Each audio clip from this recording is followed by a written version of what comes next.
Good morning, good afternoon, and good evening, everybody. Welcome back to another round of Rush Racing League. It is Div 5's turn at the Losail International Circuit. We should be in for a banger. Extremely high tire degradation is going to be one of the most crucial factors in tonight. So we'll see how these Div 5 drivers handle the heat in the desert.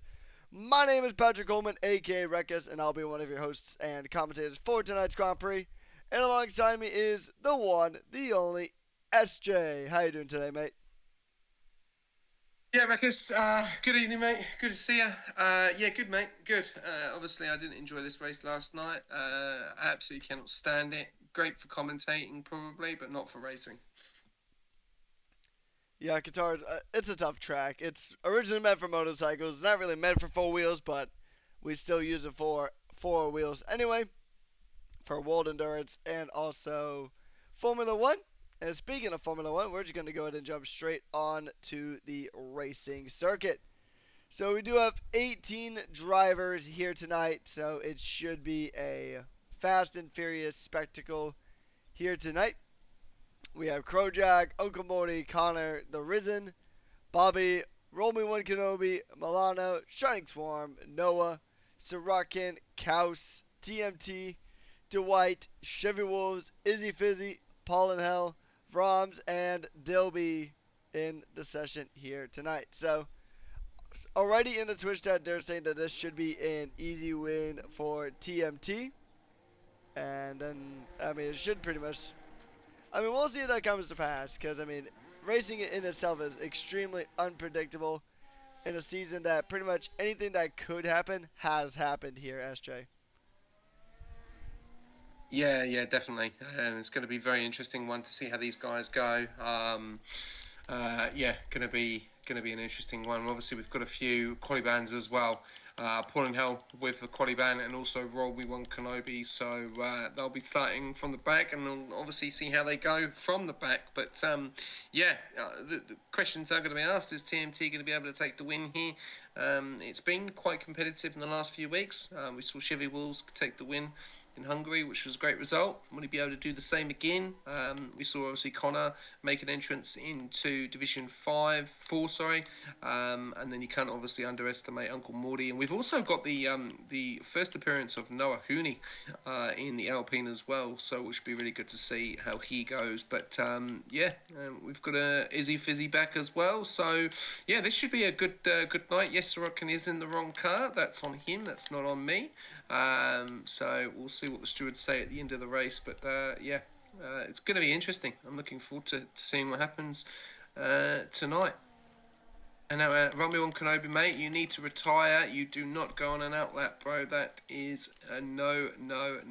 So already an investigation already. Unfortunately. Rickers? Yeah, that is unfortunate for Roll Me One Kenobi. But we do have TMT Legend on an outlap. We'll go ahead and just take you through the Losail International Circuit. You go through this really tricky turn 1, and then you make your way into identical mirrored turn 2. And then here's where things really get kind of tricky. Turn 3, a fast right-handed kink. And then you go through two 90-degree corners similar to Baku, a track that we are heading to later on this season. And then that's how you round out Sector 1. And then you really get this weird, tricky technical bit. You go through the left-handed hairpin. And then you got turn 6 coming up, which leads right into turn 7. And he's actually backed off of that lap, so not sure why he's backed off of that lap, but we'll continue on with him as he's going to go ahead and make his way through. He's keeping that battery nice and full. And then you have this massive run to the beginning of Sector 3. And then you have these deceptively tricky turns right here. Once again, very similar turns. You do it about 3 times to make part of a hexagon. And then you pretty much round it out with 2 final sweeping corners. You got the final right hand kink to go ahead and end off the lap. And that is 1 tour around the Losail International Circuit. Some pretty good banger laps already coming in. We have Chevy Wolves currently setting the times with a 1:23.5. That is going to be the time to be at the moment. Now it's a 1:23.155. That's going to be Dwight's time at the moment. McLaren really do need these points, so Dwight doing a service to the Papaya team. They are currently in P9 in the overalls.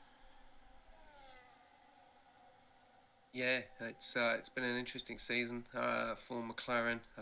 So yeah, D White has really put into some fantastic performances in Division 5 in the last few weeks. He's put himself up into P3 with a 23.155. He's got his obviously teammate that's got a quali ban, so hopefully we'll see retirement very soon from him and Paul and Hell, as they do need to retire, as they do have those quali bans.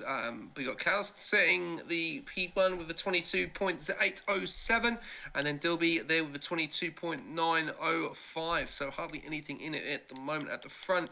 We're going to jump on board with Crowjag for a fly, if that's all good, Rickus. If I'm allowed to take that away when he gets underway. But yeah, what do you think we're going to see tonight? You think we're going to see a lot of penalties, track limits? This is a track for that, isn't it? Yeah, track limits are definitely going to be a key factor. So, because you carry so much momentum coming into a lot of these corners, especially through sectors 1 and 3 in particular. Sector 2, not as much. But when you go through sectors 1 and 3, that you do have a lot of corners that you come into with a ton of momentum. And we do have to remember that this track is meant for motorcycles. It's not meant. It wasn't designed with race cars in mind. So there's a lot of corners that you can really take it too wide just from overspeed. And you can get some massive pens here. But Crowjag is beginning his lap.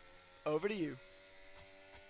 Okay, so Kodak coming down the main straight with the DRS and the ERS, 63% up to gear 8, drops onto the 50. Does he ride the curb there? No, he keeps it nice and tight, coming in into the first corner, gets onto the curb on the left, onto the right, then he'll ride the curb on the left. No, he doesn't. He's keeping away from the curbs, really fighting that car, trying to get that turning ability there. So up to 7th gear, does he get into 8? 46% on the ERS as well, quite low already on the ERS. You want to be at least 60.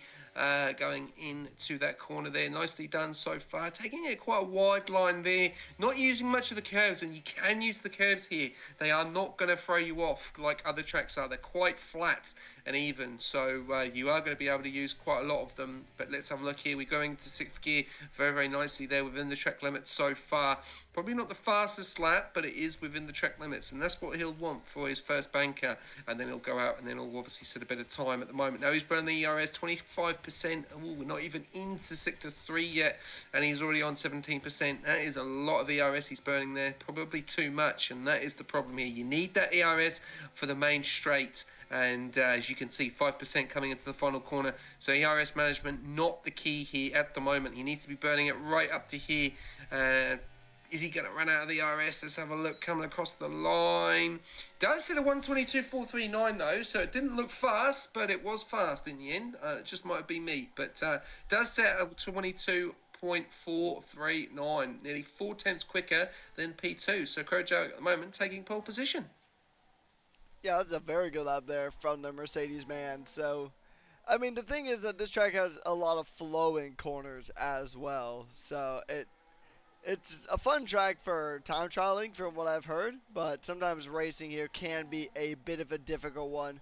It can be difficult to get some overtakes done on some parts of track. I mean, obviously not the start-finish line because it's a very wide part of the track, but a lot of other parts of track can be tricky to navigate when in terms of trying to get overtakes done.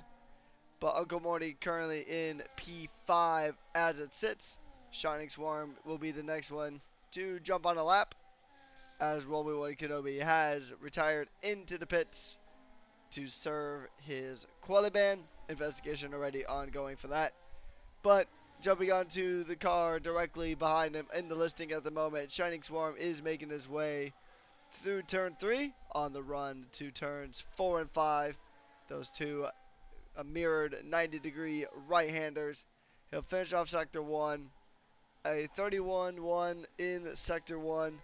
So now he's going to make his way through the really tight part of sector 2. This part is almost impossible to get passes done on.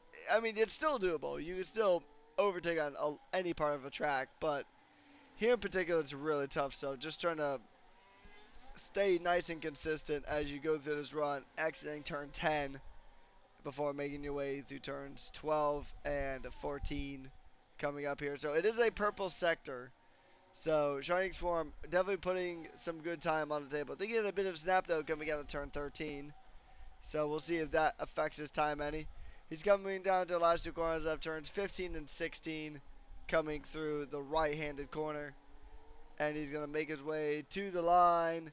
What's his time going to be? It's going to be time good enough for P12 at the moment. 1.1 seconds off of the pole time. And then we do have Roms, who is currently on the lap as well. This track should be interesting. Qualifying is going to play a very huge role, obviously, when it comes to how this track flows. Overtakes are easier said than done on a good portion of the circuit. So I think strategy is probably going to be one of the most defining factors of tonight. Yeah, definitely. I think it's going to be very interesting to see how it's going to go at the moment. Obviously, it's different top five, all different drivers there at the moment. 122.963 for Uncle Morty, 22.9 for Dilby, 22.8 for Kaus, Sorokin 22.5 and Crowjagger 22.4 at the moment. So I reckon there's still improvement for those guys. Going to be very interesting to see if they do have the race pace going into this race as well. As we do see Dilby coming around into the final corner. Looks like he will be coming into the pits. Maybe. No, he's going to finish off for time here. So what's it going to be for Dilby? Is he going to go any faster? Yes, he does. Wow. 22.263. 2 tenths quicker than Krojak. So there is pace. There is time in those cars at the moment in that front five, and it's changed around again now. Dilby takes the charts with 22.263. We've still got Krojak still to go out again. He's still in the pits at the moment. Sorokin has invalidated, unfortunately, so he's going to have to go again. Looks like he is going to go around again. D White is round into sector 1, low on fuel. Looks like that could be just coming in. Chevy Wolves is going very slow on the main straight, so he's done as well. So we're seeing a little bit of an improvement there.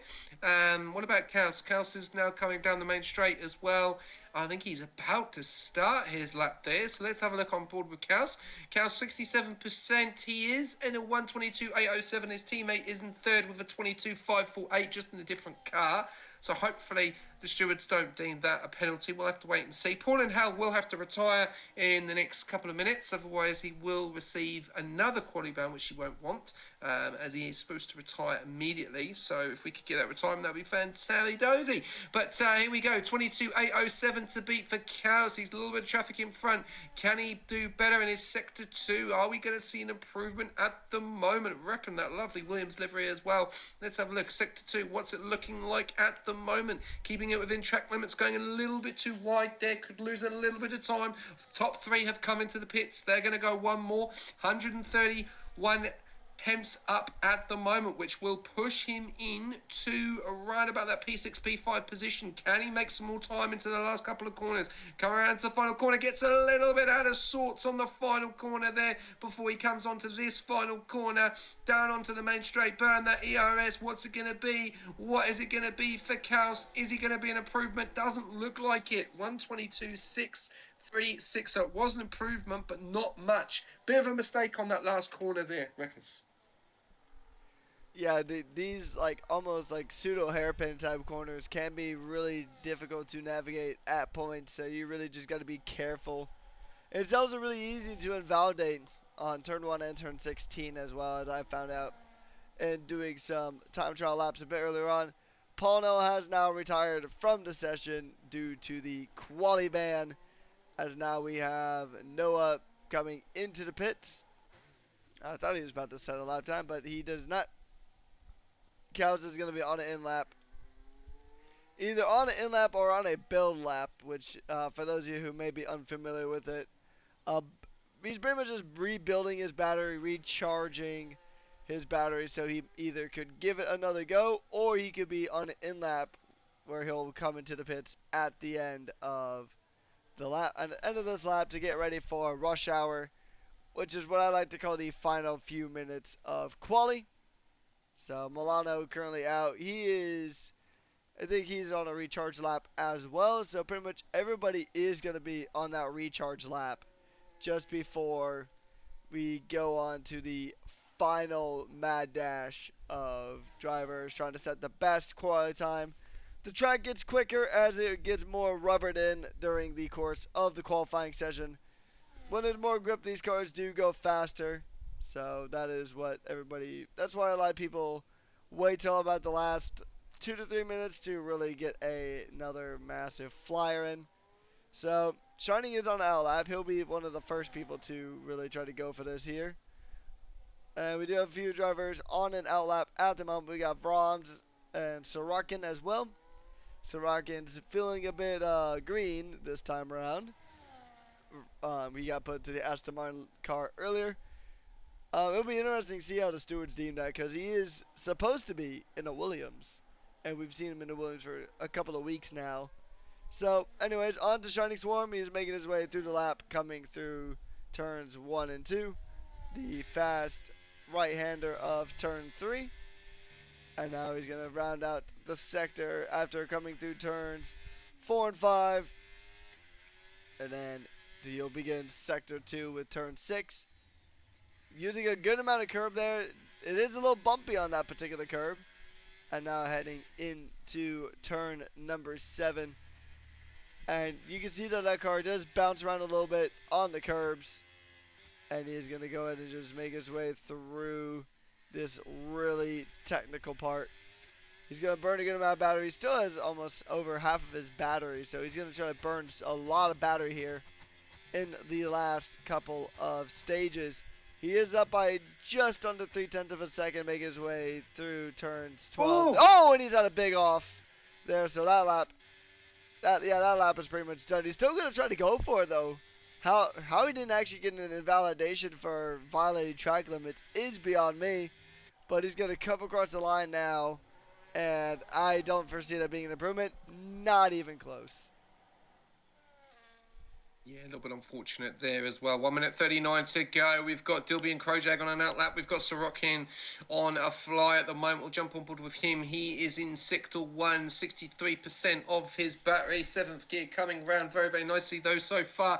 122.548, 122.263 to beat at the moment. 2.5 temps up. That is going to put him into the 22.3s. He's looking at P2 as it stands at the moment, unless there's going to be any improvement in the last couple of corners. Remember, Dilby and Krojak will have improvement on the track as well for track temperature as well, so everyone should improve on this final stage. We'll have to wait and see here. Sorokin coming into sector 2 now. Are we seeing a bigger improvement there? He's got a lot of ERS, a lot better on the ERS management this time. 3.5 temps. This is looking like a pole position. He's got to get this right. Last couple of corners, he's been very good the last few weeks. Just the strategy does not help him, especially at Hungary. Coming around into the final corner, got still a lot of battery for the main straight. What's it going to be here for Sorokin? Down the main straight, 15%, going to cross the line. It looks like it could be pole position. It is a 21.969 and takes pole position. Dilby at the moment is a 10th down. Krojak in sector 2, what's he doing? Can D White cause problems? Chevy Wolves, can he cause problems? They're going to have to pull something out the bag, at least a good 6 temps. Krojak now coming into sector 2. What's going to be here? He can be the next person to try and knock Sorokin off the top. 3.5 temps up as well. Could be pole position for him, but he's stuffed it up and he's invalidated it. So it's only going to be P3 for the time being. What about Dilby? He's in sector 3 as well. He's really low on ERS. I think he's burnt too much or forgotten his buttons on. Let's have a look. Comes around into the final corner. He's not going to have the deployment. He's having to put it onto none to get the deployment back. Can he knock Sorokin off? I don't think he's going to be able to. It's a 22.478. What about D White? D White's up on his time, but it's not enough. Chevy Wolves is 3.5 temps up, so it's looking at 22.3, which could knock Krojak off, and it could be a double Red Bull at the top. Let's have a look. Chevy Wolves has got a lot of ERS to play with. Can he knock Krojak off? Yes, he can. It's a double Red Bull. 2 and 3. What about DY? DY's 2.5 tenths up. Can he do anything? Can he cause a problem? This is absolutely scenes here in Qatar Division 5, round number 10. He makes a big mistake coming around into one of the corners. Then he comes around into the final corner. Enough of the ERS. Burn it, baby, burn it. All the way down the straight. Can he do it? No, he can't. Rekus. And I think that's your lot. We've just got Izzy Fizzy, the last car that's validated. And Rekus, that is your qualifying done. What a spectacle that was at the end. That was, yeah, a lot of drivers really getting some really good improvements there in the final stages of rush hour. So, Sorokin getting pole was an interesting one. I mean, I know he's probably thinking, man, I'm doing this in an Aston Martin. Maybe considering moves for the next silly season or next season in general, considering the performance he did in quali. But it is qualifying, so that's one part of your task done and dusted. But we still have the Grand Prix to go. Sorokin in pole position for the Aston Martin Williams, and then it is going to be Dilby. Chevy Wolves making it a Red Bull 2-3, followed by Uncle Morty, D. White, Crowjag, Milano, Kaus, Noah, TMT Legend, Championship leader all the way down to P10. And then it is the Risen, Connor, Izzy Fizzy, Vroms, Shining Swarm, Bobby, and then the two quali bands of Roll Me One Kenobi and Paul and Hell rounding out the rest of the field. So this should be an interesting Grand Prix. Crowjag, a very prominent driver in Div5, starting down P5, championship leader in P10, Sorokin on pole. I think we do have all of the ingredients to make a very spicy Grand Prix indeed. So strategy is going to be a big one here. It's going to be probably who's got the best tire wear and the best strategy is going to be the name of the game, and also who can keep it within the track limits the best, because this track, as we've seen a little bit there during quali, can be a bit notorious for its track limit violations. It's why we saw, especially in the earlier stages of quali, some drivers were a bit apprehensive to use the curbing. So we can definitely see that playing a massive role in how things operate on tonight's race. But I think tire strategy is probably going to be mostly, I mean, the one stop is optimal, obviously. You always want less pit stops, but I wouldn't be surprised if we saw quite a few drivers trying for the two-stop, just considering how abrasive this track is against tires. It is the only track on the F1 calendar that actually does have a mandatory stint limit, which I believe is around 18 laps for the full Grand Prix that are held here in the real world. And it will be interesting. I'm looking forward to see how it goes. The launch is going to be exciting. And here we go. Speaking of the launch, we're about to launch our way here in Qatar. And it's lights out and away we go. And it's going to be a good launch there for Sorokin. Dilby having a bit of a connectivity spasm there, which could cause a little bit of chaos. Few positions being changed around. Kaus moving up quite a bit. As Crowjag's falling all the way to the back. Crowjag's gone. Crowjag's at the back. I don't know what's happened there. He's had an incident. He's hit the board there. He's been spun down into P18. Back up to you, Rekus. Yeah, so pretty big drama happening here at the beginning. His teammate Connor does get a spot on the Milano. And there's just a few cars just running a bit wide. It's been a bit of an interesting start here. A bit of chaos. TMT Legend loses another position to Connor. Milano drops another position as well. So the V-Car really not having a great time of things here tonight. Championship leader up 2 positions, up into P8. And then we'll take a look at the tires now just to go to kick things off. About a good 50-50 split in terms of the tires between the mediums and the hards. I think slightly more people are running the hards. But Sorokin, though, he got a dream launch. He's already up about a second away. He's already out of DRS before we've even had DRS enabled. Kaus is also on a mega charge here on the opening stages of the Grand Prix. He is up currently in P3 already. Chevy Wolves into the pits. He's got damage that he's going to go ahead and try to fix. And Izzy has actually retired So Izzy is out, and that is a Oh, he's lost it. VSC. He's lost it on the side. He's lost it on the side, and he's actually crashed into the wall. Oh, Not on the pit night entry. for Izzy Fizzy. Yeah, he's just lost it. So a little bit of drama there. Izzy Fizzy out of this race. Krojak coming into the pit, serving that, well, not serving anything, sorry. He's changing that front wing, getting on to, looks like going to be another set of hards as well. So, yeah, really hurting him. Sorokin 2.4 seconds out the front, so he is flying. Carl's into P2 now.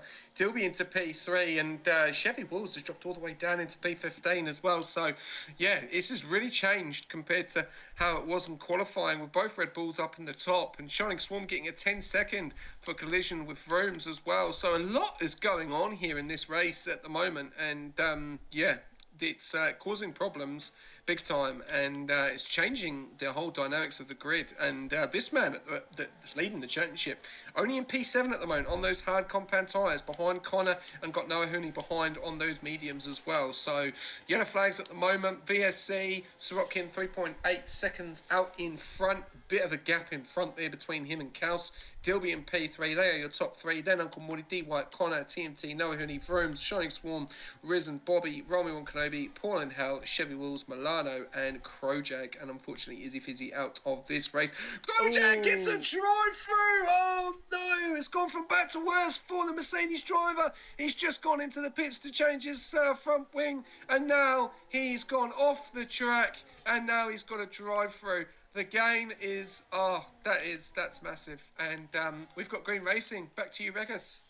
Indeed, yeah, we got green flag racing here. Dilby closing in to Cowson. Oh, that connectivity is going to give somebody a heart attack, as Uncle Morty is going to go through. Connor's having a good night, though, so I think he stole all the Mercedes luck for tonight, because he is already up 7 positions. And as soon as I say that, commentator's curse in effect, he goes off into the gravel. Doing a bit of rally rating here in Qatar. He does lose a position to Dwight. He's still up 6 positions though, which is still massive for the Mercedes man. TMT is still in 7th. He's going to try to make up some more ground here. Shining Swarm and Krojak into the pits. So Krojak now serving that 10-second. I think you spoke that one into existence a bit earlier there, SJ, when you mistakenly said he was serving a pen in the pits. Well, now he is, so you weren't technically wrong, just about a lap early. As now Milano is going to try to put some pressure on to the Red Bull of Chevy as gaps are starting to form. Sorokin is already 2 seconds out in front in the Aston Martin Williams. So that is fantastic progress for Sorokin. He's really come alive here in the desert, as now Uncle Morty is going to have the DRS. He's going to go to try to chase down Dilby on the only DRS zone on the circuit. He's going to come in, very strong closing speed, but not quite enough to really make this turn. And I'm sure Uncle Morty is probably not the happiest camper about Dilby having some teleportation, as it looks like he's having to do a bit of reactive driving to try to avoid it.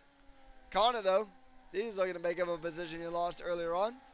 After an excursion into the gravel, he's going to try to chase down Dwight, but now you're pretty much at the part of the track where, I mean, just following the car ahead is tricky enough, let alone trying to catch up and make a pass. So he's going to try to continue to stay with him. That's going to be his main goal, just to stick with the McLaren up ahead. And speaking of McLaren, both of the drivers with quali bands have actually moved up pretty well. You got Romy One Kenobi up 4 positions, and Paul and Hell up 7 to be a P11. Yeah, definitely. Really, really good start there as well. I think what we'll do, we'll give Dilby one more lap just to see if we're going to see an improvement, because he is lagging very, very badly. And Uncle Morty is right behind. I'm just going to jump on board with an onboard for Uncle Morty. So if we could just jump on board with a full lap of Uncle Morty just to see what the go is between him and Dilby, and just to see if there's any improvement. If there's no improvement, then he may be given the black flag.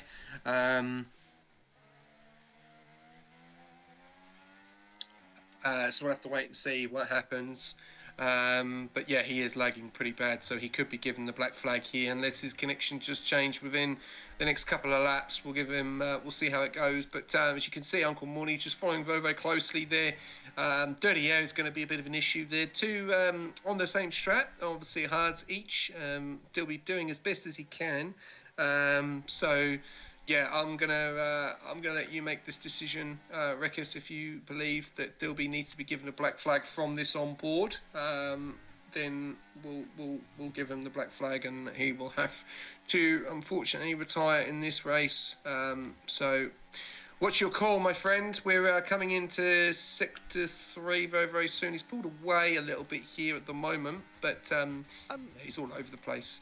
Yeah, I mean, I can see it from here too. That could, I mean, because earlier on, I think it was at the beginning of last lap as well, he was pretty much right in front of Uncle Morty. So I noticed that Uncle Morty did lift off a bit, and then suddenly he just teleported like 20 feet ahead. So I think the black flag wouldn't be too unreasonable on the grounds of connectivity, because that can end up in a whole tire just getting very just disconnected. So Uncle Morty is gonna get the pass though on to Dilby. And yeah, it's gonna be it's a tough one, but although now his connection doesn't look too shabby at the moment. Now that Uncle Morty got passed, so still looks a bit choppy. I'd have to see it. Maybe yeah, now it looks He's fine. coming back at Uncle Morty. He's coming back on Morty. We'll just see how it goes here, because it seems to be sorted itself out. We'll just see. It may have. Okay, he's sorted out his telemetry. He's turned his telemetry off. So yeah, I think that was the issue. Too much connection for the old farming Wi-Fi. So right, we go back up to the front. We've got Sorokian in P1 at the moment, 2.2 seconds back to his teammate, which is in 2.1 seconds. Then a little bit further down, we've got the battle between TMT and D White. D White got a penalty already, is looking at that 3 seconds on lap 6 at the moment. TMT behind him. Then we've got Noah Huni. Nice little battle going on here as well, between TMT, Noah Huni, and D White as well. So TMT not having it his way on this race, Rekus, compared to others. It's still a long way to go though. He's in P7. He's currently 9 seconds away from the leader, but he's under a little bit of pressure here tonight. Yeah, it hasn't been the smoothest of nights for the championship leader, as we do see our second track limit violation of the evening. Brahms got it first, and then DeWhite got it first, and now Brahms with that 3 second. Connor does get one up onto Dilby, and he is going to go to get, actually it looks like he got 2 for the price of 1, as, oh, Dilby just blinked out of this plane of existence. I don't know if anyone else called that, but I think I just witnessed Dilby just enter a different dimension temporarily and then respawn here. So, yeah, I think the black flag might be coming his way. He does have Noah just behind. Gonna see if he can make a move. Now, riding on board, it doesn't look bad. Riding on board now with the other Alpine of Noah, but it'll be interesting to see if it comes back, if the connectivity gremlins come back to haunt Dilby as we go through the race still. Trying to follow through Sector 2, a bit of a tough task, regardless of connectivity state, as he's going to try to close in the gaps here. He's doing really good, so it looks like whatever setup Dilby has might not be working out so well. Or Noah's just dialed into the circuit. I mean, Noah is up a position from where he started, so he's going to try to make hay while the sun shines. Milano getting there'll be another penalty added to the list as we begin lap number 8 for these drivers. And yeah, so far it's looking pretty simple here at Qatar at the moment. Just a lot of drivers battling it out, fighting with their hearts, as Dwight and Connor trade positions back and forth like Pokemon cards, with TMT Legend being right there in the midst, ready to make up some positions. Although we did say it wasn't really his night so far, but he is up 4 positions, so he's making some really steady progress here. I think damage limitation is going to be the name of this game. Oh, pretty wide. Goes into the side of him there. Sorry, Rekka. See, he went for a move and it looked like it was. Oh wow, that was. Oh, there you go, TMT. He's up a spot.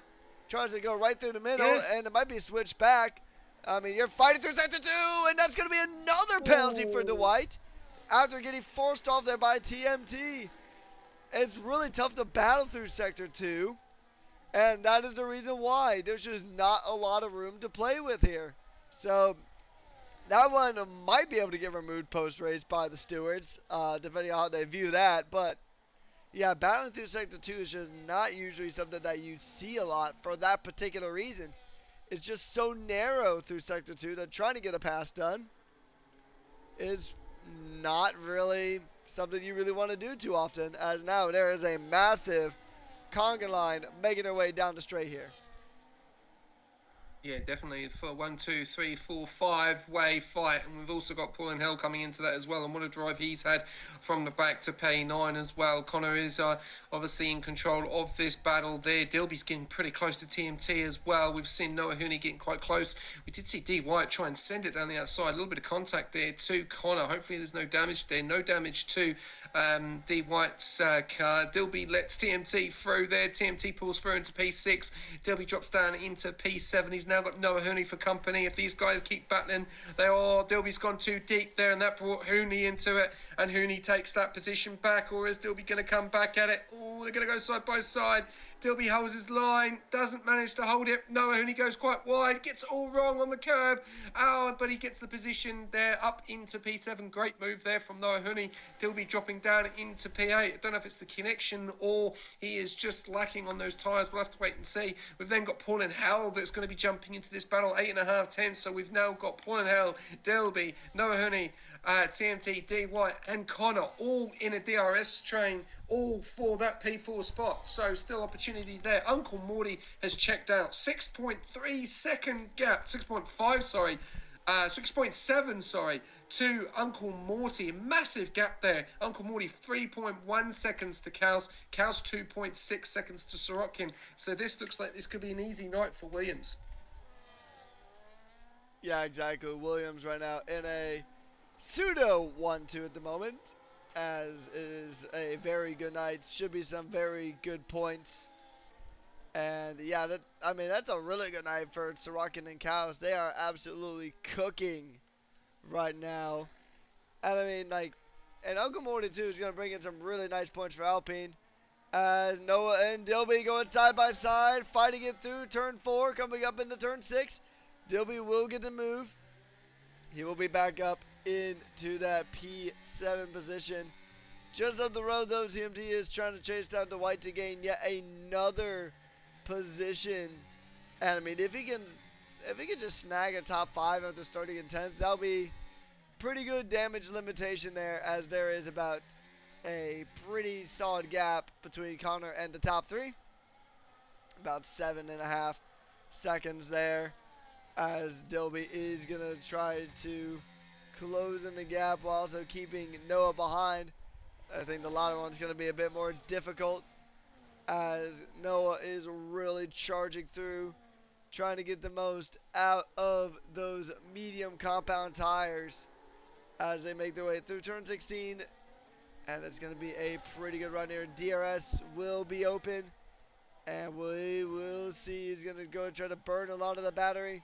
Try to use that Renault powertrain to its limits. Wasn't quite enough. Bobby, I think someone did make a pass here, I think a bit further back, as we are making our way through Chevy Wolves, trying to put some pressure now on to the Ferrari of Roms. A bit further up though, Connor is still trying to put heaps of pressure on to the McLaren of Dwight. And I think a bit of contact between TMT and Dilby. I think a little bit of contact between the two. I think Dilby just ran into the back of TMT.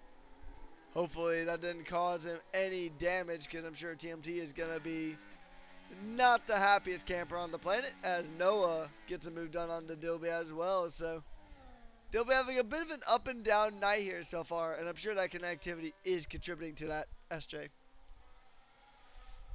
Yeah, well, obviously on screen so far, I've not really seen any problems since we saw earlier on, so it seems to be sorted. I haven't seen anything lately. Connor just getting a 3-second penalty down there in P5, so he's now on the same boat as D White. Just back up to the front though, Kaus has decided to pit. Sorokin's continued, and Kaus was actually catching his teammate. He knocked it down from a 2.5 to 1.7. So that brings Uncle Morty to go a little bit further on those hard compound tyres. Same with obviously TMT that's on those hards as well. Same with Dilby that's on the hards, and also the Risen as well. So a lot of these guys going a little bit longer. The question is are they going to have the better tyres later on in the race? We're on 12 laps out of 29 at the moment. Sorokin is 5.1 seconds out in front. Will Uncle Morty be able to hunt him down on those hards? D White in that third position with that penalty. We're seeing looks like Connor has come into the pits as well and dropped himself all the way down into P15 as well. 46 seconds back to Shining Swarm. Crowjag as well, not having the best of nights. 6.1 second back from Shining Swarm, but a massive 1 minute and 7 seconds behind the leader. So not having the best of nights tonight, but the Williams guys are having a fantastic night. And now TMT back up into P4. D White with that penalty as well. TMT will be licking his lips. D White continuing on those mediums, same with Sorokin. So I reckon, will we see Sorokin pit? Let's have a look. He's come around into the last corner before he gets onto the grid straight. Let's have a look. Is he going to pit? Now, he did this last time. He decided to stay out and continue, and it basically hurt him. And he could have won the race. He's decided to go again. So lap 12. So obviously his tyres are pretty good. Uncle Morty's going to continue. What about D White? D White going to continue as well? Or is he going to come in? Let's have a look. No, he is going to go in, but we're seeing someone else come in. Noah Hooney has decided to call it, and he's decided to come in. So different strategies amongst the guys in the top 7. Yeah, I mean that's pretty much what you come to expect here at Qatar, because I mean the tires are pretty much always under pressure on this track. You always are really just doing so much damage onto pretty much any compound. So if you're on the mediums, you do want to pretty much shed them as soon as possible, as Paul Noah is still trying to close in the gap to Dilby up ahead. I mean, this is probably, the curbing isn't as aggressive in game as it is in the real world, but with that being said, tire degradation here is still massive. I mean, they've had punctures on pretty much every single race in the real world here. Also, we had a puncture in Div1 the other night with, I believe it was Ryan Adair getting a puncture pretty close to the end. So, I mean, we can see punctures here on this track in-game as well, and I think drivers just don't want to risk it. I mean, they say sometimes, you know, with high risk comes high rewards. Other times it results in a puncture and it is a high amount of time lost. Race leader Sorokin into the pits now. He will shed those medium tires and try to go onto this set of hards to the end. He comes out. He will come out. I think he'll come out in 5th, just behind the Red Bull or Racing Bull of Risen. Okay, he might lose another further 2 positions. He might come out. Actually, he's going to come out just behind Kaus, actually. So Kaus, he pitted in a bit earlier, and now he's pretty much in the net lead of the race. But even though I know we brought it up about Sorokin in not exactly the right vehicle, but it is essentially a Williams 1-2 at the moment. So very strong stuff here for these guys. Yeah, definitely. I feel that Kaus was a little bit disappointed from Hungary. Felt like he could have won the race, and unfortunately he had the fuel saving. It could be a completely different night for him at the moment. He's obviously got 2 laps to his teammate, which is on 0 at the moment, 1.3. We've seen Sorokin very, very fast in this race tonight. Kaus, a little bit of traffic in front. That's going to hurt him. He's got Bobby on those 13-lap hards, and Bobby will probably maybe even pit, or will Kaus get the job done? As you can see, Kaus is right behind, and this is where you don't want to be. He's gone for a move around the outside. Does he get the move done? Yes, he does, and he gets the move done. No penalty. Bobby's going to come back at him, though. He has every right to. He's in a good position at the moment. Kaus is wanting to try and pull away from his teammate, because that he knows where the battle is.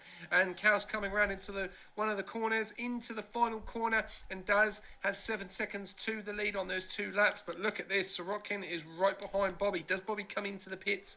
No, he doesn't. He's going to get back on him. Bobby's going to have DRS on Kaus. Can Kaus pull away? Because Kaus will not want Bobby in front of him, as well as Bobby is gaining on him down the main straight. What's he going to do? Does he get the move done? No, he doesn't. Kaus holds the position. This is helping Kaus now, Rekkes, because Sorokin's stuck behind Bobby. So if Kaus can pull in front and pull away, then that will help him massively. He's got a 6.2 second, 6.5 second gap to Risen on those 14 laps, and those top 4 still have to pit, Rekkes.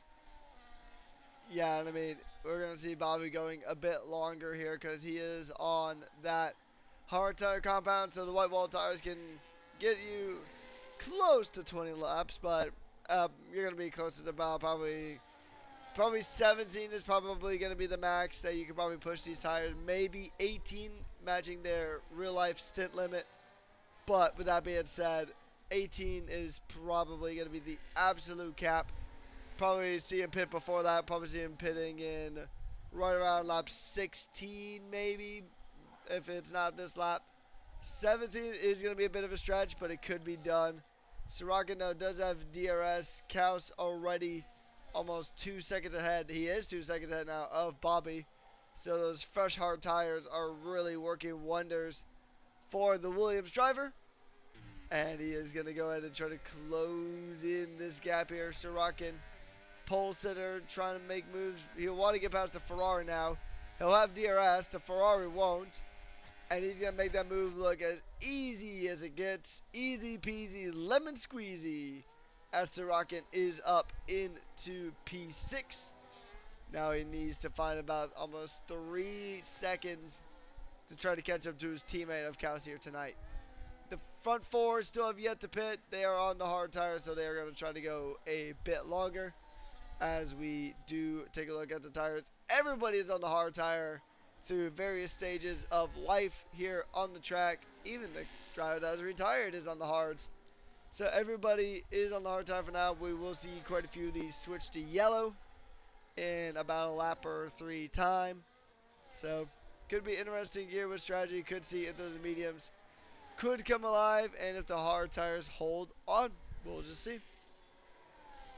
Yeah, there's big gaps at the moment. We'll do, I'll just put on, but I'm not going to see it on my screen, but if we do gap to leader, I'll just explain it anyway. But so we've got 5.7 seconds from TMT to Uncle Morty. Obviously, Dilby 12 seconds back from that. Has had a little bit of a struggle, but is in a good position at the moment. You can see there his teammate Chevy Wills 26 seconds from the leaders. There you go. Dilby comes into the pits. A little bit further down, we've then got Bobby. Chevy Wills gets a 3-second time penalty down there in P9, where he's having a nice little battle there with Romy One Kenobi as well, which looks like one of these guys going to make a decision. Yes, Romy One Kenobi comes into the pits. There's your gap to leader. Obviously, Dilby coming on to the mediums. Looks like it's going to be a 2-stop there. So a little bit further up to the top. Still a 5-second gap between TMT and Uncle Morty. You probably see these guys at the front pit. A little bit further down. It's not really many of the gaps. We're seeing a few battles going on here. As we're seeing... Let's have a look here. We're seeing there's Kaus, there's Sorokin, so it's 2.4 seconds back. D White and Connor are going at it. No, they're not. It's Paul and Hal and Connor. That's the closest battle. So Paul and Hal on those 3-lap hards, Connor on those 5-lap hards. And then obviously Dilby, Risen, Bobby, Romy One Kenobi are all gone on fresh mediums, same as Vrooms as well, who's just about to come out to the pits. So we're seeing a few gaps, and D White trying to stay in the DRS of Noah Hooney as well. 3 laps on the hards, 4 laps on the other hards as well. Looking at penalties, 3 for Chevy, 3 for Milano, 6 for D White, 3 for Connor. And then 3 for Shining Swarm and 3 for Vrooms. We're seeing a move up the top here, and Uncle Morty has decided to call it. So TMT has gone an extra lap. Now, could that hurt him? That's going to be the question, Rickus. He will have fresher mediums towards the end, though, so maybe it could help him out. I mean, we'll just kind of have to see how it plays out, as the medium tires can be pretty effective around this track. I mean, we saw how strong and how much use Kaus and Sorokin were able to get out of these mediums, so maybe the mediums will be pretty good at this stage of the race. Some more pit stops happening up and down the field as Milano is into the pits himself. Chevy Wolves also in the pits. As we do have a little bit of a fight here, about 3 wide in the back between the Mercedes of Connor, the Red Bull of Dilby, and the Aston Martin of Paul and Hell. They're all battling together here, trying to fight for P7 on the road. As Dilby now is going to try to line something up, but it is so difficult through the Sector 2 to really get any kind of moves to happen. Dilby is going to try, though. Going to give it the old call strike and try to use those wings that Red Bull has given him to try to jump up these spots. But Krojag, another penalty there for the Mercedes man, having one of the worst nights humanly possible in the desert. This is definitely going to be a night he will want to forget. Dilby, though, is going to continue on here, and as Kaus is now retaking the lead after TMT Legend does jump into the pits. So I got that fresh set of yellow walled medium tires. A good pit stop there for the number 46. Sorokin is now about 3 seconds back. TMT will come out just. Noah Hooney and D White. They're coming down the main straight. Does he get into that battle? Oh, he goes round the outside. What about D White? No, he doesn't. Just jumps out in front of D White. That's what TMT didn't want to. He didn't want to be involved in those traffic, especially on those medium tyres. As Dilby has got past Paul and Hal, is up into P7, is looking at a P6 with that penalty in front. So if he can catch up to D White, then he's still got a possibility of well, maybe a podium if anything can happen from P5 onwards. Because at the moment, Kaus is 3.1 seconds out in front with 10 laps to go, Rickers. Yeah, about 10 laps to go here at the Qatar Grand Prix. I mean, things can still get really spicy. As TMT Legend still looking to make up another position onto Noah. He's on those fresh medium tires, so he's got a heck of a chance to make some massive moves here. He's already moved up so many positions just in the span of this race. He's already up 5 positions here. Not as much as Paulins is up 10, but TMT Legend, I mean, he's on a legendary run here. He can make it even more legendary if he can get past the Alpine, as Dilby does get a 3-second time penalty for track limit violations. And quite a few other drivers did. I missed that one, but Shining gets one as well. So quite a few drivers getting these pens. Bobby gets a pen. So a lot of drivers getting these track limit pens at this stage of the race. TMT trying to send it up the inside of turn 1. Noah sticks on the outside. The outside will become the inside. And TMT will try but not quite succeed on Noah Hooney. As Noah is going to continue to try. But it's side by side here. Those fresh medium tires giving him such an advantage. He's trying to kick the Alpine straight out of P4. And he's trying though, but good defense here on the end of Noah Hooney. Romeo 1 Kenobi gets a penalty as well. Krojag into the pits. So we'll see. I think it's a bit. So he's definitely on the 2 stop at this point. So Krojag gonna swap out tires here. He'll come out behind, or yeah, he'll come out just behind Shining. As TMT Legend is gonna continue to ramp up the pressure here. It's already hot enough in the desert, but TMT is gonna try to turn up the heat onto Noah, who is on the older tires, and he's gonna try to use every ounce of that medium. Dwight now has also invited himself to this block party that we have here, and we will see if TMT can get the move done here. The Alpine will not have DRS, so he'll be essentially a sitting duck to TMT. TMT trying to fire it around the outside. Noah trying to win it with the defensive car positioning, and he will not win that battle. The fresher rubber plus the DRS was too much for Noah to handle. And TMT up in the 4th. Yeah, I think it was a lost battle there that Noah Hooney was going to get 2 lap mediums versus 8 lap hards. obviously very, very fresh tyres, and obviously TNT will finish on those mediums, and the question is how far will he be able to push? Will he be able to get Uncle Morty on those 3-lap mediums? I'm not sure. I think it's a bit of a big ask there, 7 seconds, depending on penalties now. But a little bit further down, you've got D. White and Dilby. Well, at the moment, Dilby is probably going to stay where he is at the moment, but Paul and Hell is looking likely to take that position with that 3-second time penalty. Connor as well has got a 3-second time penalty as well. So some of the penalties are happening. Are we going to see some late dish penalties at the end here with 8 laps to go? It's still 2.3 second gap between Sorokin and Kaus. Sorokin is gaining on his teammate slowly, 2.4 now. So Kaus is really putting the power down and trying to pull away as much as he can. It's 10 laps to 8 laps, so very, very close between these two. The question is, are we going to see a Lando and Piastri battle? Are we going to let the two battle, or are they just going to finish where they are at the moment? Kaus in P1, Sorokin in P2. We'll still have to wait and see. Keep an eye on that. But Sorokin is pulling Kaus in some of those corners. 2.1 now. So Uncle Morty 7.8 seconds back. A great job from the Alpine driver as well, and also his teammate tonight, Noah Huni. Great points for Alpine. A little bit further down, D White with that 6 seconds. That's going to push him down. Paul and Hell's going to be licking his lips at the moment because he's going to jump Dilby and D White as it stands, if it stays like this at the moment. So he'll go from where he started from last to P6. What a great drive from the Aston Martin driver, and definitely will get driver of the day. A little bit further down, we've got Risen in P9. Really, really good performance from him. Milano struggled tonight, down there in P12. Bobby up in the P11. Chevy Wolves, I don't know what's happened from the start to now. He's in P10 with that 3-second time penalty. 5.4 seconds back to Risen. And then a little bit further down, Connor has dropped all the way down into P14, deciding to pit again. 13 seconds back to Roll Me One Kenobi. With only 6 laps to go, so Mercedes could be looking at maybe only 1 to 2 points this weekend, which is not the night that they've had. Krojak looks like he may be going for the fastest lap there. Unfortunately, he hasn't got it. It's 24.454 for TMT and a 24.621 for Krojak on those 2 laps, so we'll have to wait and see if he's going to be able to take that away at the moment.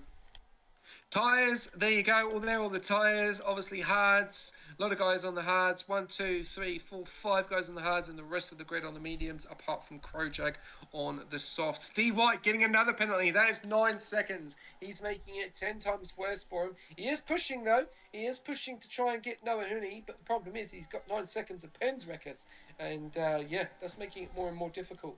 But at the front, Sorokin is gaining on Kaus, and he's gaining quickly.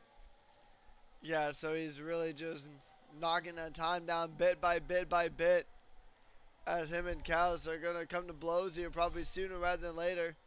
Although it seems like Kaus might have his number coming through the fast sector 3, but everywhere else it's Sorokin's playground here as he is bringing that green machine closer to the front. As Sorokin is going to try to close in the gap. He's closing in about 2/10 already. Just as we started talking about it, he was a bit slower through turns 12 through 14, but then after that point, he is but the gap is extended again, so it's a bit of an ebb and flow situation here, as we are down to about the final 6 laps of racing here in the desert. As we begin lap number 24 out of 29, this is going to be a battle that we will keep an eye on. Paulin, though, still trying to get Dilby here, trying to get some really good points for Aston Martin. And I mean, it always begs the question. I mean, I'm not going to re-quote Max Verstappen here, but, you know, there's a bunch of if statements that come into this, right? If Paul and L did not know quality ban, where would he ended up? He might have been in that mix, fighting for at least somewhere within the top 5, let alone maybe even a podium here, because I mean he's got the pace here in the desert. That is definitely one thing to be sure of. And I mean, driver of the day, that's going to be pretty much a slam dunk in the direction of Paulin. So we'll see if he can make it even better. Romeo and Kenobi, a little bit further back, is going to try to fight it. We do have a little bit of a battle here side by side between Chinese Swarm and Froms. They are going to go ahead and go side by side. Shiny Swarm up into 15th, but he will lose that position once again when the pens do kick in. He does have 3 seconds of pens more than the car he just passed, but at one point, I saw a little bit earlier, as we're down to the final 5 laps of the Qatar Grand Prix. Chevy Wolves making his night a bit trickier with another 3-second time pen. So that's not going to be great. He is up to 6 now. He'll still keep that position because he needs only 3 seconds to stay ahead of Milano. But that gap is now down to 1.2 seconds here, SJ. This one could be really, really, really difficult. Yeah, the question is going to be who is going to take the win here. Kaus and Sorokin a second just under the DRS, and Sorokin is gaining. The question is, are these two teams going to work together? Are we going to see them battle? Does Kaus want the win? This is going to be the question. 11 laps to 13. Who can hold on? Who will get a penalty? That will be another one as well. Obviously, they've got a bit of breathing space behind them. As you can see, Uncle Morty is 8.9 seconds to the leader. TMT's 14 seconds, and P10 is 32. So they've got a big gap here, but still quite a few laps to go through, and Kaus is holding on, but Sorokin is right there. He is nearly in the DRS. I think, no, he's not got the DRS yet. 7.9 seconds there, Uncle Morty. TMT 6 seconds back from him. Noah Huni's 4.1. What a performance from him tonight. D White 3.3. But look at this. He's got a battle on his hands with Dilby and Paul and Hell now. Dilby's got back out in front of Paul and Hell, but Paul and Hell just does not need to do anything silly here. You know, just let Dilby overtake D White, and then Paul and Hell can stay behind both of them and then grab the position at the end. If he can stay with them, great. As we're seeing here, Dilby gets the move done. Does he get the move done? They're going to go side by side into turn 1. Dilby holds the line. D White comes back at it, and Paul and Hal has to stay in behind. So he just needs to stay with these guys, and he's got P6 for the taking. Most of all these are all track limits as well. Nothing silly here from these three guys, and they're all probably going to finish in the same position apart from D White at the moment, as he does have 9 seconds of penalties. He just wants to be careful he doesn't lose that to Risen as well, because he's only 6 seconds back from Paul and Hal, and D White is 9-second penalty as well. So he's got to be careful, because Risen could still grab P8 from D White at the moment. 26 laps out of 29, 3 to go. Back up to the front. Sorokin, we're going to jump on board and on board of Sorokin here. Just for a fly, I'm going to let you take this one away, Rekas. He's got in the DRS. Has he got the DRS? That's the question. It doesn't look like he's got it. So Kaus is living another day on lap 28. He is holding on here. I'll leave it with you. All right, so he's going to try to make up some time here through the first couple of corners, as we do have 3 laps to go in the Qatar Grand Prix, as now making his way through the fast kink of turn 3. He's going to try to close it in. Now he's going to try to use that little bit of fresher rubber to make up ground here, coming through turns 4 and 5.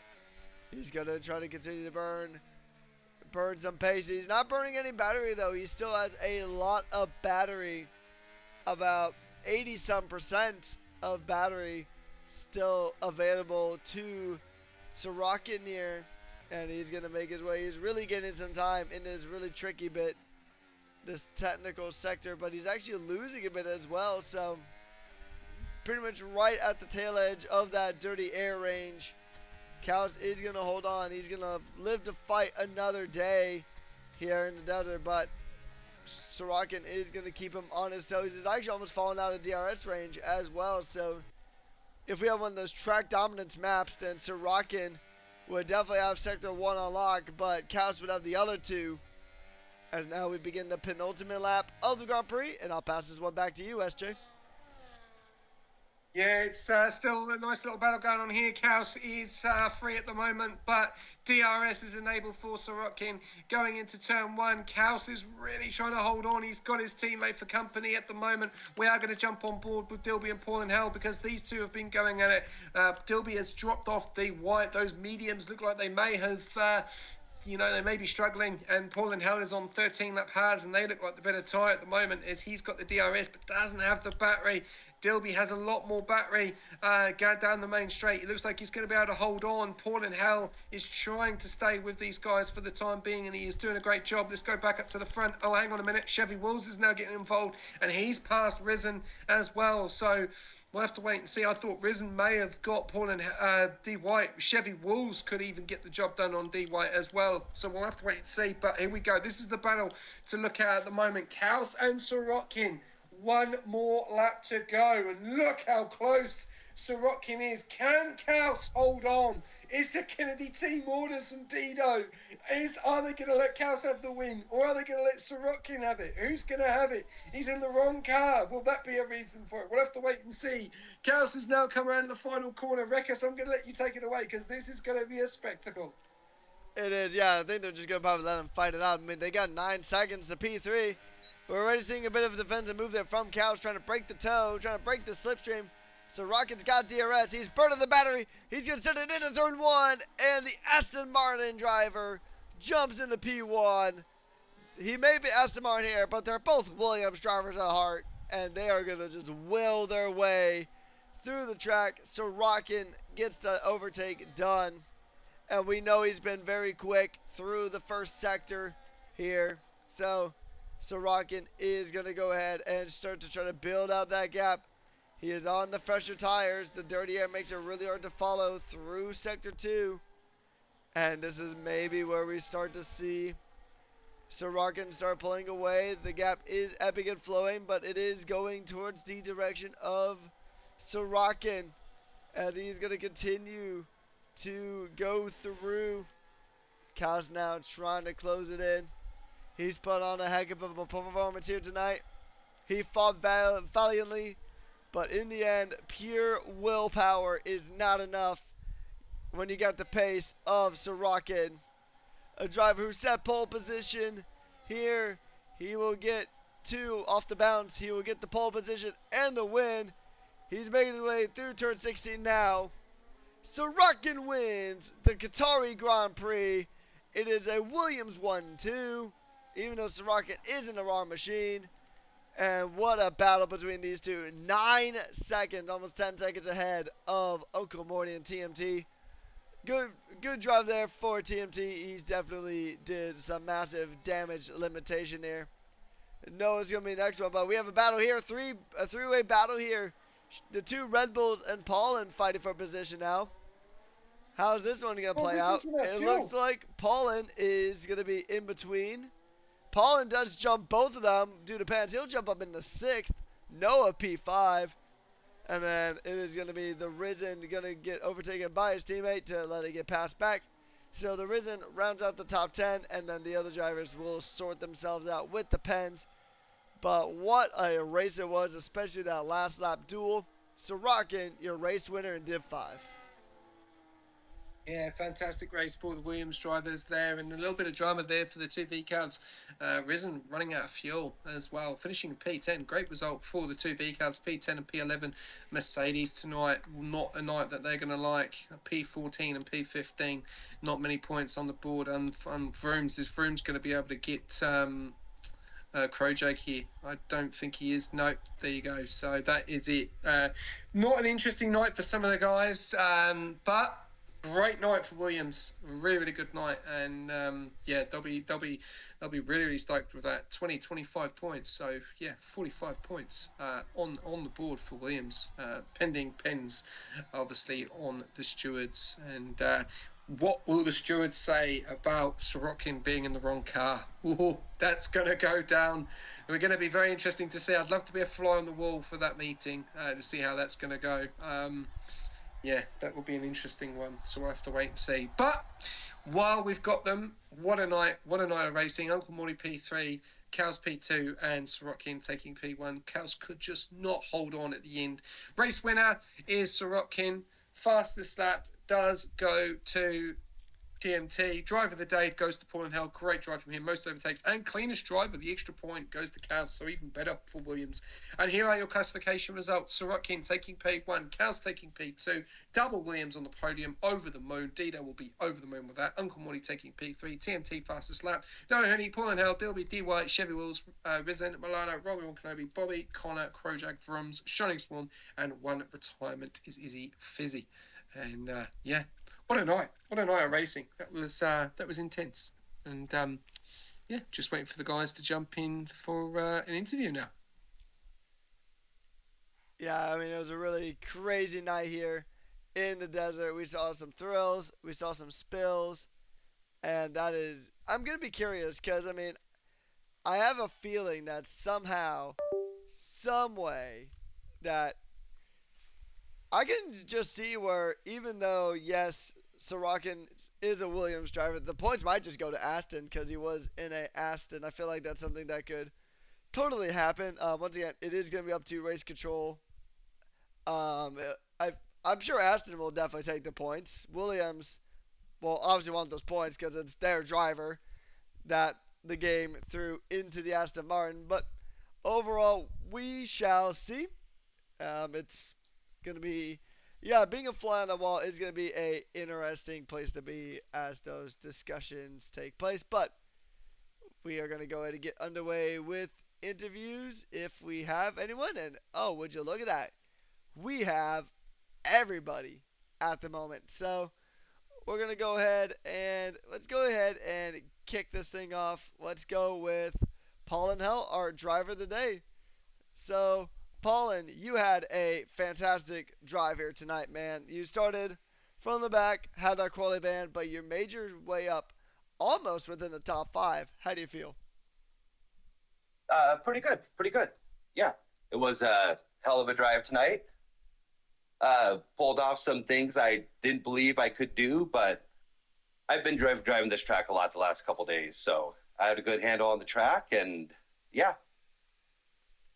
Yeah, I mean, not bad at all. It is a very tough track. I mean, it's a motorcycle track first and foremost that has just been kind of adapted to F1 and WEC. So I know it's been a bit of a tricky track, but overall, did you know that you were gonna have some good pace tonight?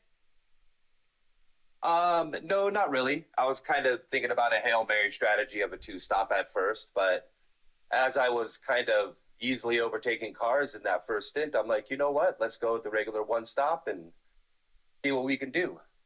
So I just wanted to prove tonight that all you need is awareness and patience, and you could make your way up the field without making dumb moves and sticking your nose where it doesn't belong all the time, and you could actually get through the field that way, and I think it worked out pretty good. Yeah, exactly that. And just taking a look, we're well into the second half of the season now, and we are heading to Mexico next week. How are you feeling? Mexico's all right.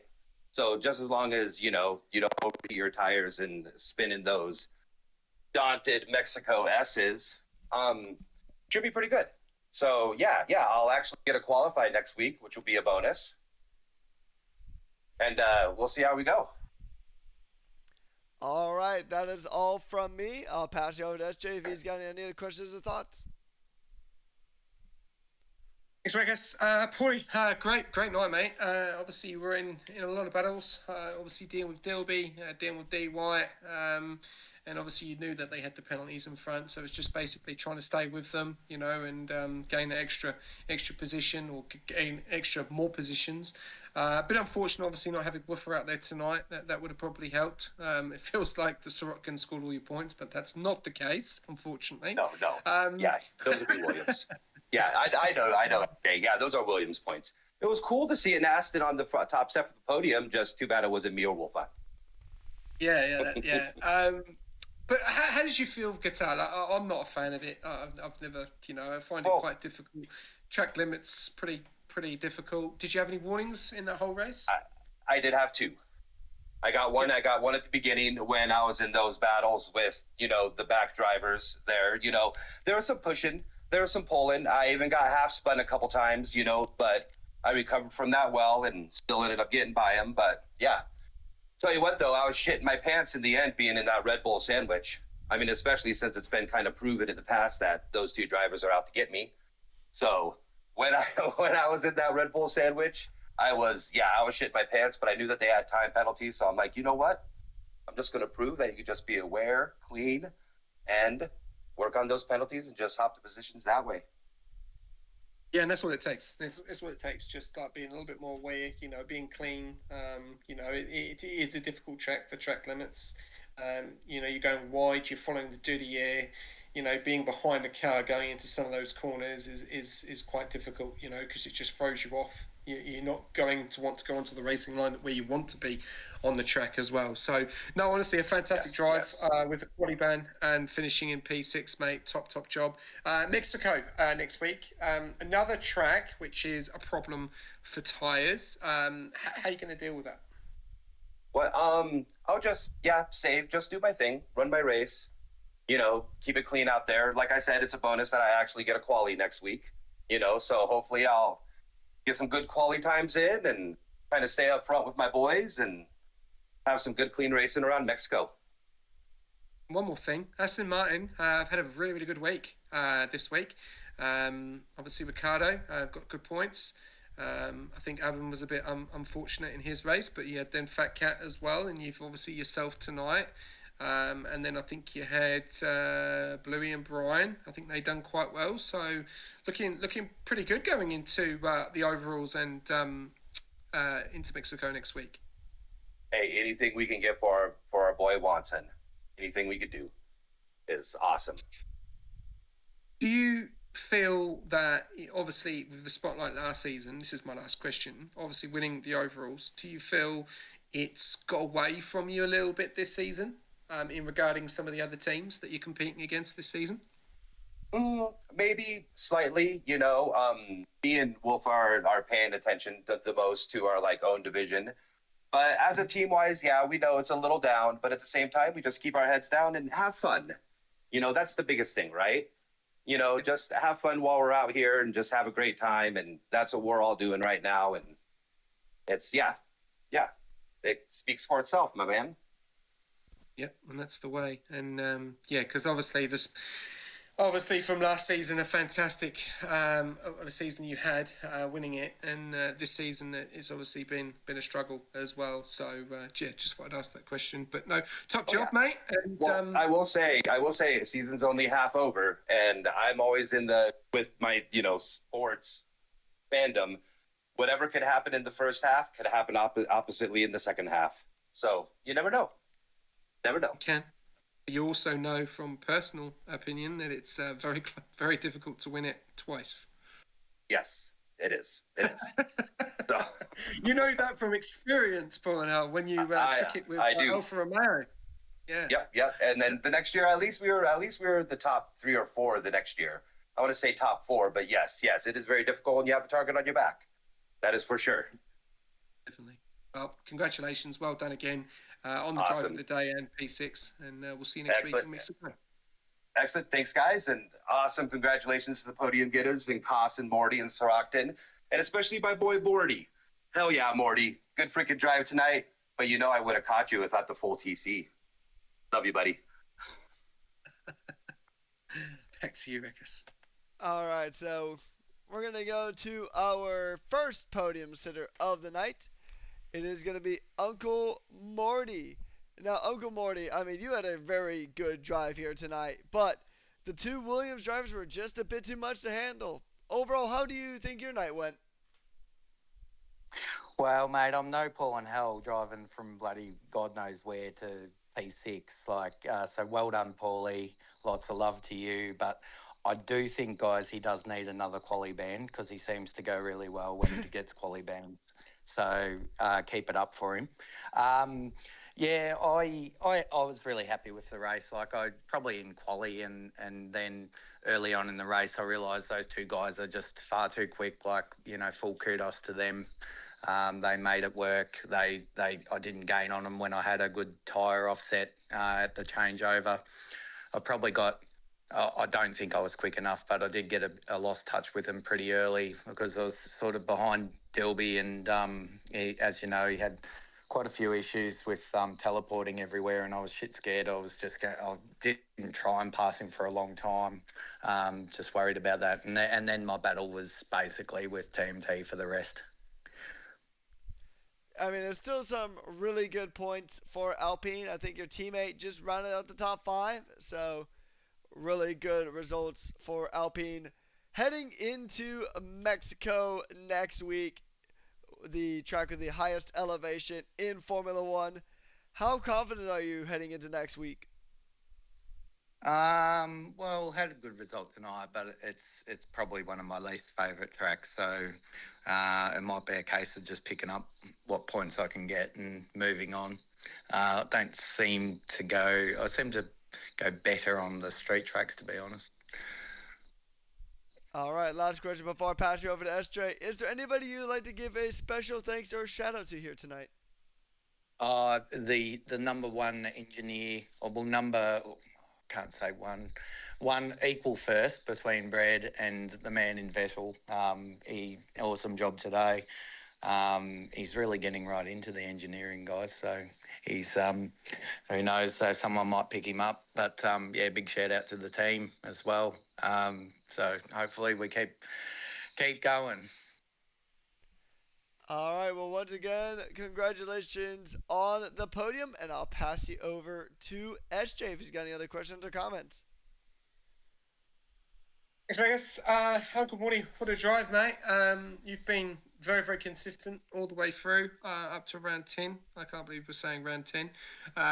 It's been an interesting, you've had different teammates all the way, and you've obviously now got Noah Hooney, who did a fantastic job as well tonight. You've been very consistent with your teammate throughout. You still feel that you can take constructors in this division? I think we're going to be. We're getting chased down, so it feels like we're on worn hards and someone's on fresh softs coming after us. But we've got a little bit of a nice gap there.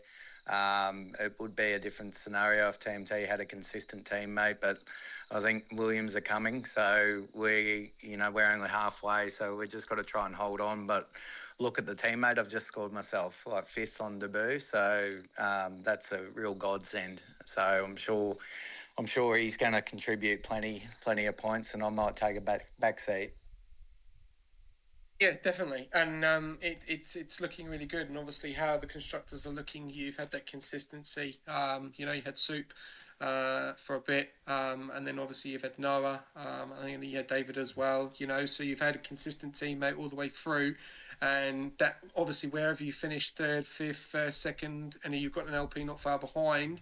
It's helping the overalls as well. As we've seen in the overalls, you've got a very, very strong team across the board. Division 1 is a bit how you going. Obviously, you lost Toasty. We don't know what's going on with a few other the drivers, which is a shame. You've obviously got the reliability with Toast. Vettel's putting in the points. And then you're going further down, you've got Bread, Tazio. Bread's doing a great job in Division 3. You've got a very, very good, strong lineup in 4 as well, and it's evening it out, which is really good to see. Obviously, Alpine have been leading the overalls, I think, 6 weeks now. Are you feeling confident that you can get to the end of the season and take the overalls, or do you feel there's going to be a struggle with some of the teams behind? Nah, mate, we've got them covered. We'll be right. No, I hope I'm only joking. I love the optimism. Look, I keep a close eye on the gap, and it seems to be holding thereabouts. And some weeks we haven't gone our way. I do feel plenty of pressure because later in the week, Div5, and we've contributed a solid amount of points to the overall. So I'm just hoping. I'm waiting for the day where we have a really bad week. But so I'm sure someone else will step up. You feel that pressure though? If Division 4 don't do the result that you want, it then falls onto you for the next day. Do you feel that? Yeah, because we've been more or less banking. I feel like we've been able to almost not pencil in, but we've been banking sort of 30 points odd consistently, which is a fair chunk. And you're like, if someone doesn't have as good a night, you're like, well, we better get our points that we've been able to get in the past. So, Yeah, there's that added pressure, not just in the division, but the overalls of not wanting to let the team down. Definitely. And yeah, doing a stellar job, mate. Look forward to seeing what you can do next week in Mexico. Well done. Thanks, guys. Back to you, Beckers. All right, so we're just going to jump straight to P2, and we have Kaus. Now, Kaus, you put up a heck of a fight there with your teammate, even though I'm sure there's a little bit of extra motivation seeing that he wasn't in that Williams blue. But overall, how would you rate your night tonight, Kaus? Yeah, I'm stoked. I'll be honest, Reckers. Over the moon. Can't believe I'm somehow on the podium. I'm absolutely gobsmacked. My prep for this week was really rough. I felt really good on the first few runs, and then like I'm told to change my setup, and I'm like, oh god, this feels like a car crash. Like my car feels like it just doesn't want to move in the middle sector, and it felt really really bad. But I listened to the boys. I trusted their guidance, and yeah, somehow some way made it to P2. So I'm chuffed, Wreckers. I'm sure you got some extra prep for commentating Div1 with me earlier on in the week. I'm sure that probably helped you out immensely. I'm kidding, but overall, it was a good night for you and the Williams team. I'm sure your TP is over the moon. It was just how awesome both you and Sorokin did here tonight. You guys think you're gonna make it 2 for 2 in Mexico next week? I mean, it should be 3 for 3. We should have had this result last week, but yeah, Sorokin decided to go rogue last week as we had a chat. But no, we had a good chat. We stuck to the strategy. We made it work, and yeah, tonight was a really good night. Yeah, I'm pretty sure my TP was yelling and screaming a little bit louder than me, and I was racing. But anyway, it's all good. We won't talk about that. We won't leak too much information. But yeah, great night for Williams. Sorokin had an unbelievable drive. And yeah, he deserved the win. So props to him. I just can't imagine Dito yelling. Like I've heard that man at one single decibel the entire time I've known him for the last like almost 2 years now. So just the mental image of Dito yelling is really funny to me. But last question before I let you go here, Callis. Is there anyone you'd like to give a special thanks or shout out to here tonight? Yeah, I'll give a shout out to Dito once again. He's again like helped us out heaps this week again. Always willing to give his time and to help us out as much as possible. Of course, we had my other shout out has to go to Sorokin. He did unbelievable tonight. I was kind of hoping in the second stint that I would try to maybe pull away, but he stayed stuck in. I know I had the older tires, but yeah, as soon as I saw him have the DRS habit, I'm like, yeah, this is curtains for me. So it was well done to Sorokin. He deserves the win. He drove unbelievably well. So yeah, it's a good 1-2 for the team. Fire up, Williams! Come on. You guys definitely got a lot of momentum going into next week. And once again, congratulations on the double podium, the 1-2. I know you guys are absolutely stoked. And I'll pass you over to SJ if he's got any other questions or comments. Thanks, Rekus. Thanks, Vegas. Cows. Just didn't fall down to it again, did it? Like, just you left it very, very late between you and your teammate. We were gonna see if we were gonna see the Lando and Piastri fight between the two of you, but obviously I think you're pretty straightforward, and obviously one of them had the better tires, which was Sorokin, and you were putting away at some point, but just sometimes in some of the corners he was just gaining on you just dramatically as well. So strategy tonight really worked quite well. Like, so what was the plan going into it? Obviously to qualify in the top three, and then obviously put your strategy down. Well, I was kind of hoping to be a little bit further up than P8, but anyway, I have no idea what happened at the start, by the way. I just had a really good start, and I just drove past, I think, about 3 cars, and then I think Uncle Morty might have had a bit of understeer, and I just got to the inside, got my nose in there, and was somehow up into P3, and then got into P2 afterwards. Yeah, I think the strategy was always lap 11 for me anyway.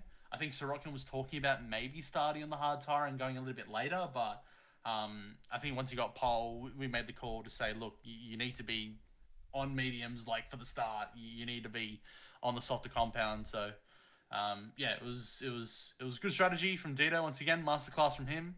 But yeah, I didn't feel like I was making too many mistakes in the last few laps. It just kind of felt like Sorokin just had better pace. He was just driving better. Maybe like Sector 3 I was struggling with the entire race, but other than that, I don't think I made too many mistakes in the final few laps. So again, well done to Sorokin to get the win.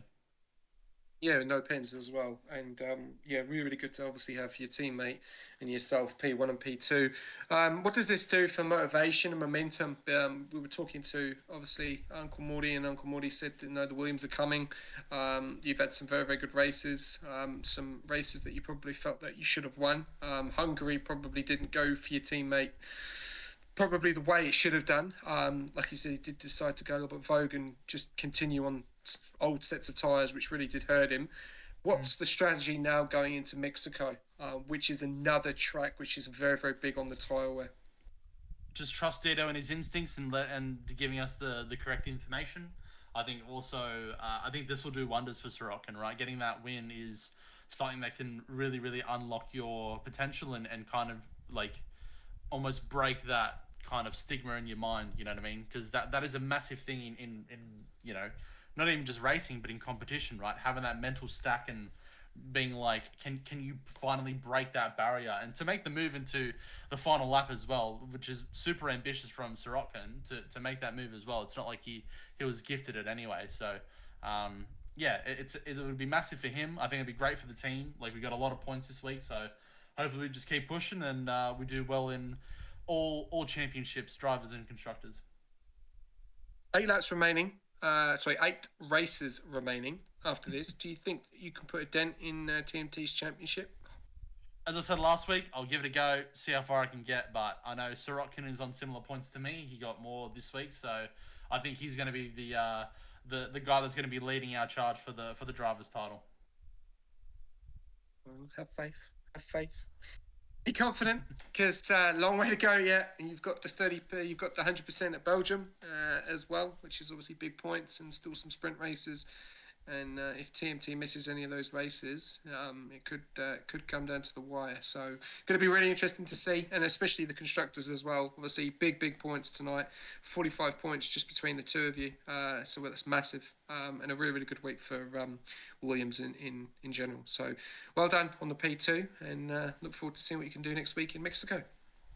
Thank you. Thanks, boys. Always.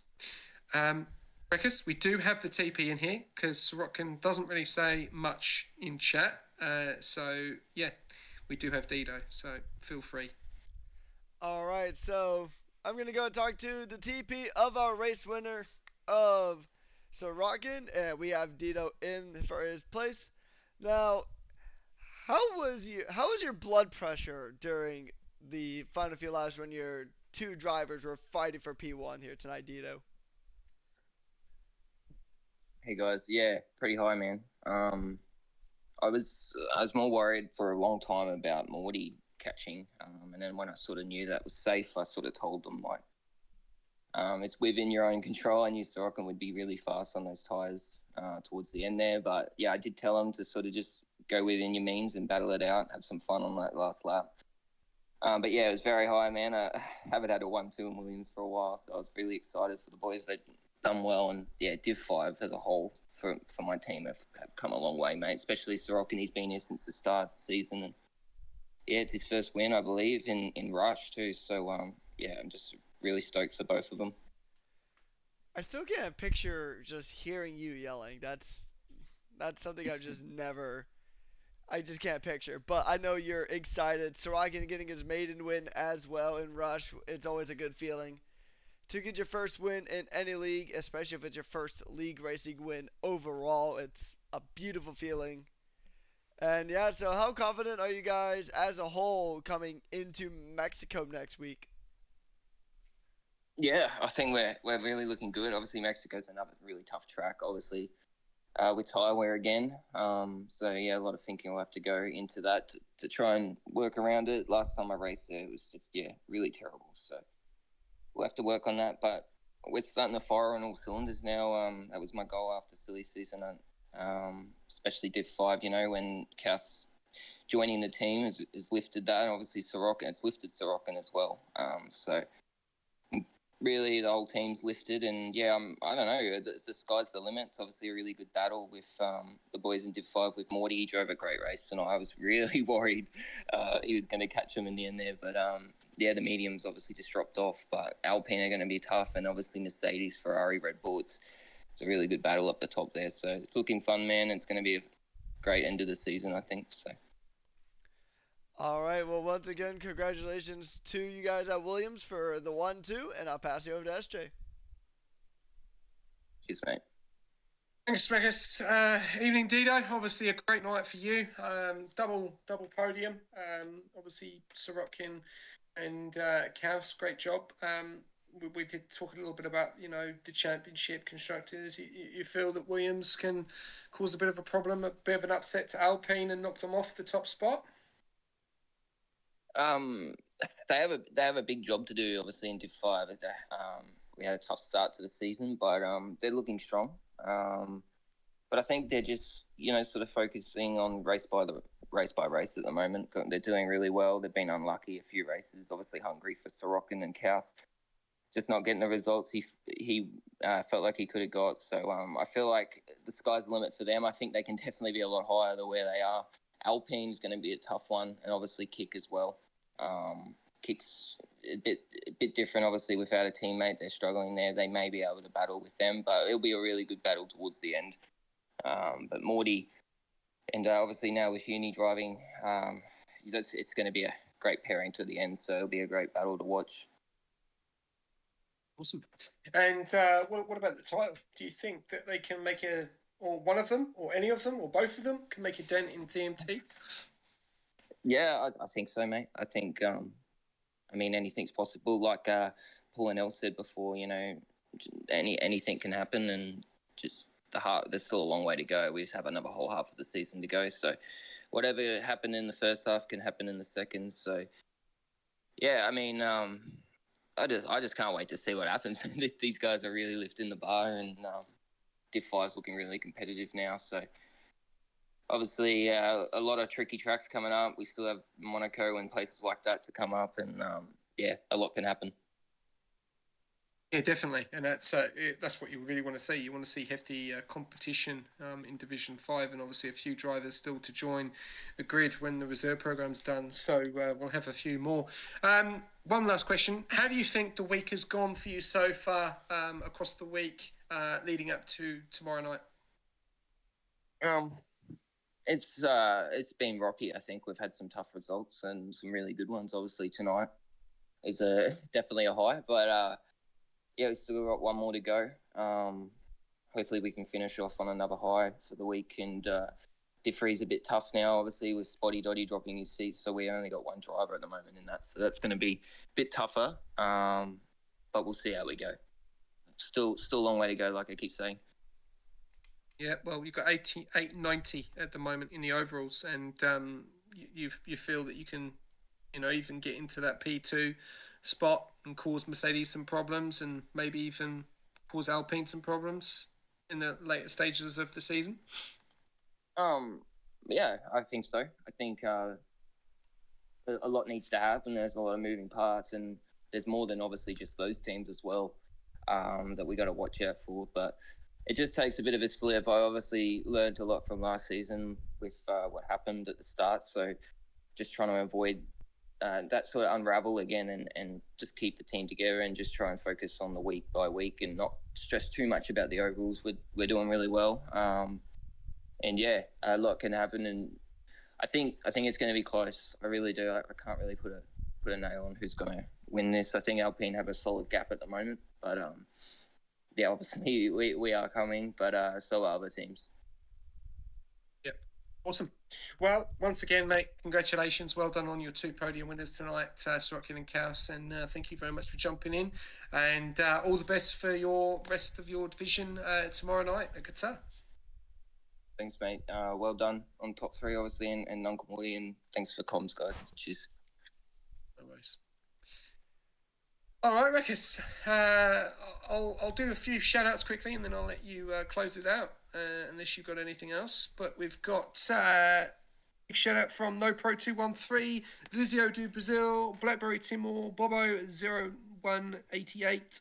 Mango from YT and Milo's Lad.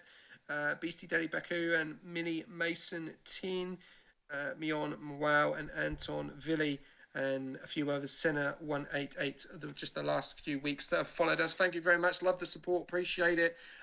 Feel free, if you are in the Discord, jump in and get involved. And yeah, summary of tonight. Rickus, what's your thoughts? The Williams drivers were definitely a step above the rest here tonight. TMT had a very good drive himself, though, coming from 10th all the way to 4th. So he still means business, and I think we have a really good showdown brewing in the works for Mexico next week.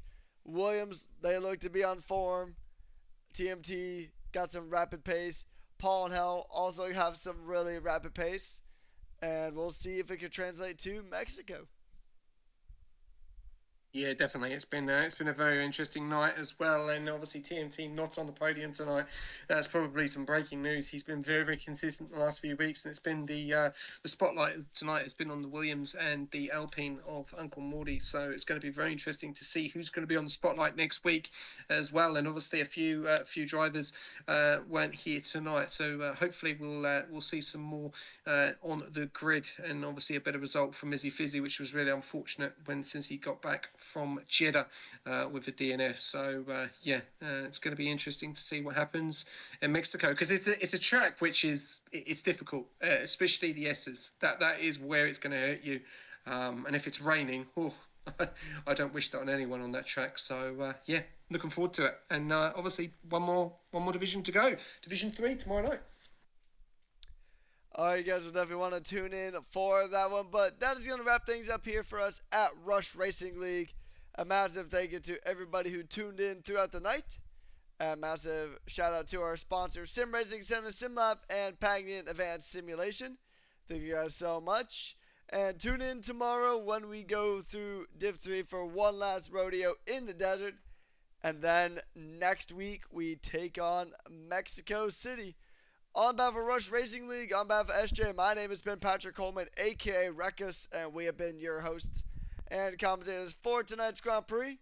We'll see you guys next time. Stay hydrated and have a good night. Goodbye.